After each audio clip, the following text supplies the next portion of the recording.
तर विद्यार्थ्यांना एका स्पेशल आणि फ्रेश या सुपर क्लासमध्ये आपले सर्वांचेच रोजच्यासारखेच मनापासून स्वागत आहे। सुपर क्लासमध्ये आज आपण महाराष्ट्रातील येणाऱ्या प्रत्येक भरतीसाठी आणि स्पेशली सांगू इच्छितो विद्यार्थ्यांनो की यामध्ये अर्धे जे प्रश्न आहेत, क्वेश्चन्स आहेत ते TCS आणि IBPS ने विचारलेले असतील आहेत आणि त्या कारणास्तव सर्वांनी या सुपर क्लासला सुरूपासून शेवटपर्यंत नक्कीच पाहायचं आहे।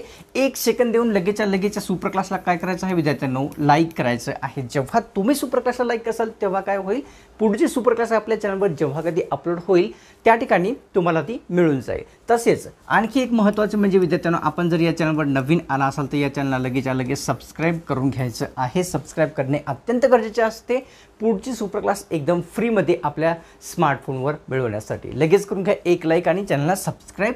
तर सुपर क्लासला सुरुवात करूया। सर्वात पहिला प्रश्न कव्हर करूया। प्रश्न असा दिसून येतो की महाराष्ट्रामध्ये नारळाच्या बागा कोणत्या भागामध्ये आहेत ते विचारलेलं आहे। नारळाच्या बागा ईशान्य, नैऋत्य, आग्नेय किंवा वरीलपैकी सर्वच। तर ऑप्शन क्रमांक 1 योग्य आहे। ईशान्य भागामध्ये या ठिकाणी महाराष्ट्रामध्ये कोणत्या, तर नारळाच्या बागा ह्या असताना आपल्याला दिसून येतात। तर कव्हर करूया पुढचा प्रश्न।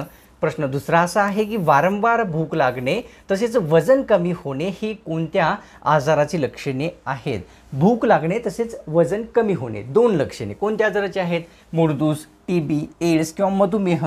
ऑप्शन क्रमांक 4 योग्य आहे। मधुमेह या रोगाची लक्षणे म्हणजेच वारंवार भूक लागणे तसेच वजन कमी होणे ही दोन प्रमुख असलेली दिसून येतात।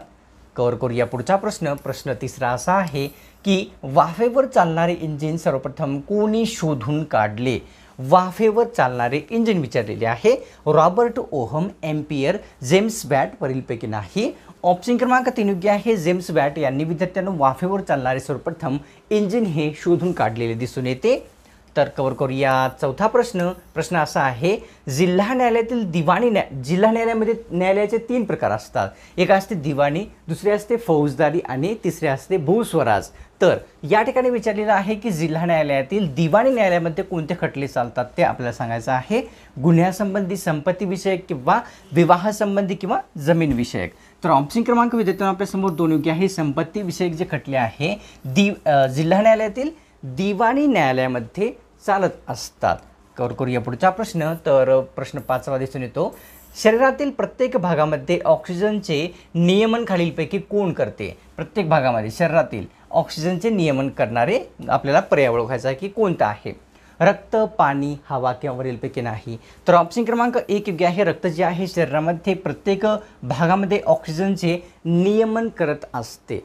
तर कव्हर करूया विद्यार्थ्यांना पुढचा प्रश्न। प्रश्न असा आपल्यासमोर 6वा दिसून येतो की पाण्याची वाफ होण्याच्या क्रियेला काय म्हटले जात असते। पाण्याची वाफ होण्याच्या क्रियेस काय म्हणतात।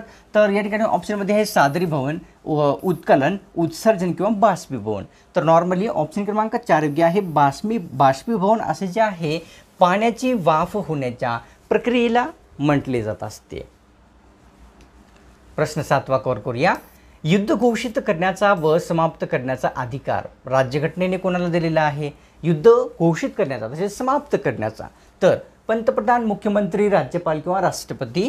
तर ऑप्शन क्रमांक 4 योग्य आहे। राष्ट्रपती यांच्याकडे युद्ध सुरू करण्याचा किंवा समाप्त करण्याचा जो आहे तो अधिकार राज्यघटनेने दिलेला दिसून येतो। प्रश्न 8वा की महाराष्ट्रामध्ये गरम पाण्याचे झरे दिलेल्या पर्यायापैकी कोणत्या जिल्ह्यात आढळतात ते आपल्याला सांगायचं आहे। गरम पाण्याच्या झऱ्याविषयी प्रश्न आहे। पुणे, ठाणे, बीड किंवा अमरावती। तर ऑप्शन क्रमांक विद्यार्थ्यांना 2 योग्य आहे। ठाणे या जिल्ह्यामध्ये महाराष्ट्रामध्ये गरम पाण्याचे झरे असताना दिसून येतात आणि कोणत्या ठिकाणी, व्रजेश्वरी या ठिकाणी असलेले दिसून येतात विद्यार्थ्यांना। कव्हर करूया पुढचा प्रश्न। प्रश्न या ठिकाणी 9व्या क्रमांकाचा दिसून येतो की श्रावणी परीक्षेसाठी जाईल काळ ओळखायचा आहे। या ठिकाणी जी घटना आहे ती काय आहे, भविष्यामध्ये होणार आहे किंवा पुढे होणार आहे। श्रावणी परीक्षेसाठी जाईल तर आपल्याला काळ ओळखायचा आहे। वर्तमान काळ, भूतकाळ, भविष्यकाळ किंवा वरीलपैकी नाही। तर ऑप्शन क्रमांक 3 योग्य आहे। भविष्यकाळ, श्रावणी परीक्षेसाठी जाईल ही घटना घडणारी असल्या कारणास्तव येणाऱ्या वेळेमध्ये, तर हे भविष्यकाळामध्ये प्रकार आपल्याला दिसून येतो। तर प्रश्न 10वा की आरतीने सिनेमा बघितला याचा आपल्याला काळ ओळखायचा आहे। आता या ठिकाणी आरतीने सिनेमा बघितला, बघितलेला आहे म्हणजे जी घटना आहे ती घडून गेलेली आहे। तर आपल्याला ओळखायचं आहे की ह्याचा काळ कोणता राहील, वर्तमान काळ, भूतकाळ, भविष्यकाळ। तर ऑप्शन क्रमांक 2 योग्य आहे। भूतकाळ जो आहे आरतीने सिनेमा बघितला या वाक्याचा काळ असलेला दिसून येतो। तर प्रश्न पाहूया 11वा असा आहे की अगळ पगळ या पुस्तकाचे लेखक कोण आहेत ते विचारलेलं आहे. अगळ पगळ या ठिकाणी मराठीचे जेवढेही क्वेश्चन्स आपल्याला दिसत आहेत ते TCS आणि IBPSने विचारलेलेच आहेत. जसं की हाही प्रश्न विचारलेलाच आहे. काय आहे प्रश्न? अगळ पगळ पुस्तक कोणाचे आहे? भालचंद्र नेमाडे, कुसुमाग्रज, गोविंदाग्रज किंवा पुरुषोत्तम देशपांडे. तर ऑप्शन क्रमांक 4 योग्य आहे. पुरुषोत्तम देशपांडे यांचे अगळ पगळ हे प्रसिद्ध पुस्तक असलेले दिसून येते. प्रश्न 12वा दिसून येतो विद्यार्थ्यांना आपल्याला की पंडिता रमाबाई यांनी बारतमी सदन कुणासाठी स्थापन केलेले होते? पंडिता रमाबाई यांनी बारतमी सदन स्थापन केले सर्वांना माहीत आहे. तर हे कोणासाठी स्थापन केलेली होती? विधवांसाठी, अंधांसाठी, बाल कामगारांसाठी किंवा वरीलपैकी नाही? तर ऑप्शन क्रमांक विद्यार्थ्यांना 2 योग्य आहे. अंधांसाठी जे आहे पंडिता रमाबाई यांनी बारतमी सदन हे सुरू केलेले आपल्या सर्वांना दिसून येते. प्रश्न 13वा की या ठिकाणी ययाती प्रसिद्ध कादंबरीचे लेखक कोण आहेत? ययाती कादंबरी एक्झाममध्ये विचारलेला आहे, म्हणजे विचारलेलेच आहेत सर्व प्रश्न जे आपल्याला या ठिकाणी दिसत आहेत ते विद्यार्थ्यांनो. तर भालचंद्र नेमाडे, कुसुमाग्रज, गोविंदाग्रज किंवा विष्णू खांडेकर. ऑप्शन क्रमांक 4 योग्य आहे. विष्णू खांडेकर यांनी ययाती या प्रसिद्ध कादंबरीचे लेखक व्यक्ती असलेले पाहावयास मिळतात. प्रश्न 14वा IPL मध्ये सर्वात जास्त विकेट घेणाऱ्या खेळाडूस कोणत्या रंगाची टोपी दिली जात असते? सर्वात जास्त विकेट घेणाऱ्या खेळाडूस विचारलेली आहे. पिवळी, काळी, लाल किंवा जांभळी? तर ऑप्शन क्रमांक 4 योग्य आहे. जांभळ्या रंगाची जी टोपी आहे IPL मध्ये सर्वात जास्त जे विकेट खेळाडू घेत असतो त्यास दिली जात असते. प्रश्न 15वा ब्रॉन्झ हे संमिश्र खालीलपैकी कशापासून तयार केले जाते? ब्रॉन्झ संमिश्र विचारलेले आहे. तांबे, टीन, वरीलपैकी दोन्ही किंवा लोखंड? तर ऑप्शन क्रमांक विद्यार्थ्यांनो 4 योग्य आहे. लोखंडापासून जे आहे ब्रॉन्झ हे संमिश्र तयार केले जात असते. प्रश्न 16वा की चिल्का सरोवर खालीलपैकी कोणत्या नदीच्या दरम्यान आहे? चिल्का सरोवर विचारलेला आहे. ऑप्शनमध्ये काय आहे? महानदी, गोदावरी, वरीलपैकी नाही किंवा नर्मदा? तर ऑप्शन क्रमांक विद्यार्थ्यांनो 3 योग्य आहे. गोदावरी तसेच या ठिकाणी महानदी या दोन्ही नद्यांच्या दरम्यान चिल्का सरोवर असलेले आपल्या सर्वांना पाहावयास मिळते. प्रश्न 17वा की महासागराची सरासरी खोली सुमारे किती मीटरची असते ते विचारलेले आहे? समुद्राची किंवा महासागराची खोली विचारलेली आहे. 4400 मीटर, 3700 मीटर, 2200 मीटर, 2500 मीटर? तर ऑप्शन क्रमांक 2 योग्य आहे. ऑप्शन क्रमांक 2 योग्य आहे. 3700 मीटर म्हणजे विद्यार्थ्यांनो लगभग 4.25 किलोमीटर जे आहे महासागराची सरासरीची ही सुमारे असलेली खोली दिसून येते. मीटरमध्ये 3700 आहे आणि जर आपण किलोमीटरमध्ये पाहिले तर होते 4.25 किलोमीटरच्या जवळपास. तर करूया पुढचा प्रश्न या ठिकाणी असा आहे.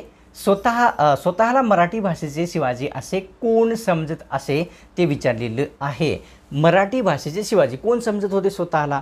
विष्णुशास्त्री चिपळूणकर, पंडित नेहरू, लोकमान्य टिळक किंवा महात्मा गांधी? तर ऑप्शन क्रमांक विद्यार्थ्यांनो 1 योग्य राहणार आहे. विष्णुशास्त्री चिपळूणकर स्वतःला जे आहे मराठी भाषेचे शिवाजी असे समजत असत.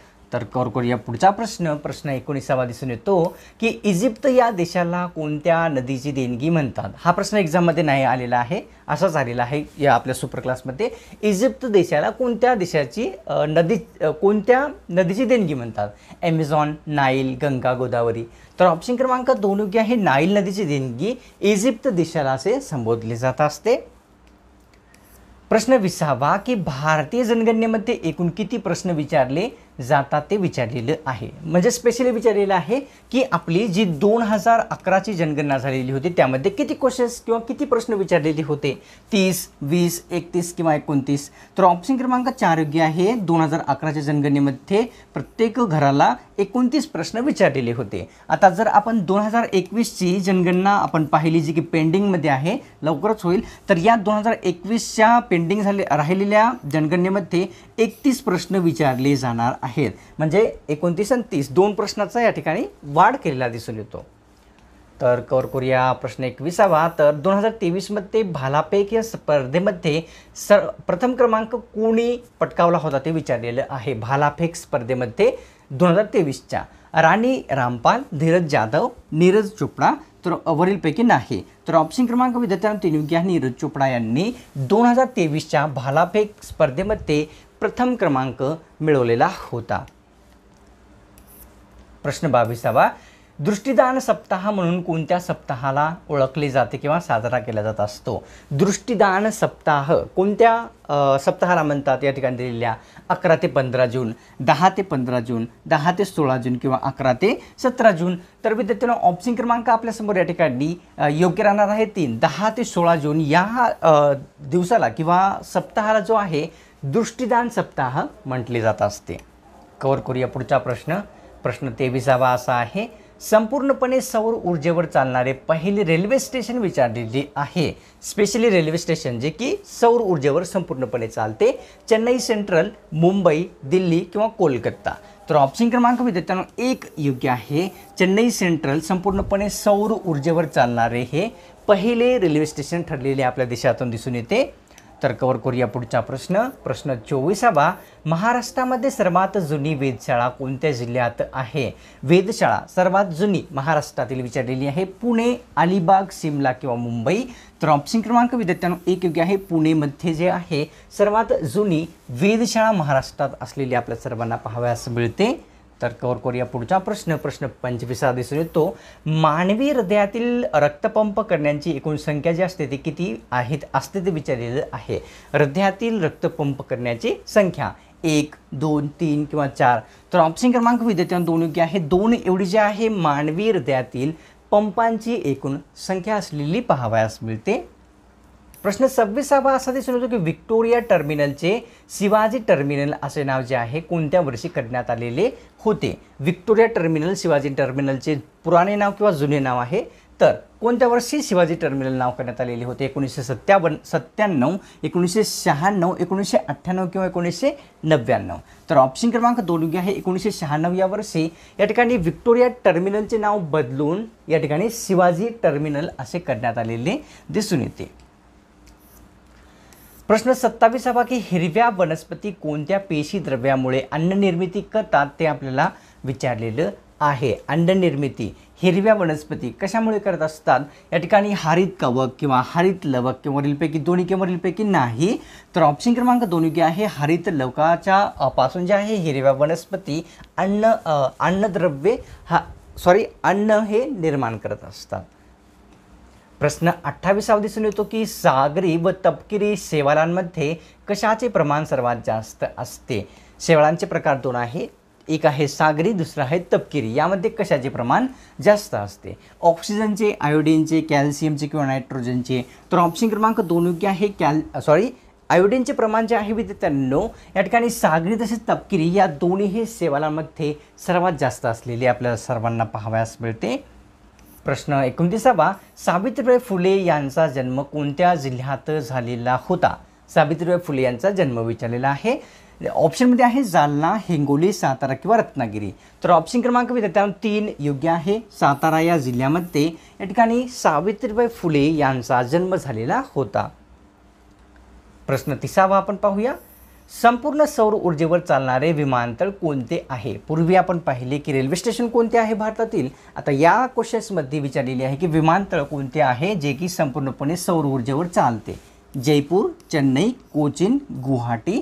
तर ऑप्शन क्रमांक विद्यार्थ्यांना आपल्यासमोर 3 योग्य आहे. कोचीन हे विमानतळ जे आहे संपूर्णपणे कशावर? तर सौर ऊर्जेवर चालणारे पहिले देशातील विमानतळ ठरलेले दिसून येते. आता या सुपर क्लासला विद्यार्थ्यांनो काय करायची वेळ आलेली आहे? तर एक लाईक करण्याची वेळ आलेली आहे. सर्वांनी 1 सेकंद देऊन सुपर क्लासला लाईक करायचं आहे. आणि तुम्ही या चॅनलवर नवीन आला असाल तर काय करायचं आहे किंवा आतापर्यंत आपण या चॅनलला सबस्क्राईब नसेल केली तर काय करायचं आहे विद्यार्थ्यांनो? या चॅनलला लगेच सबस्क्राईब करून घ्यायचं आहे. जेव्हा तुम्ही या चॅनलला सबस्क्राईब कराल तेव्हा काय होईल?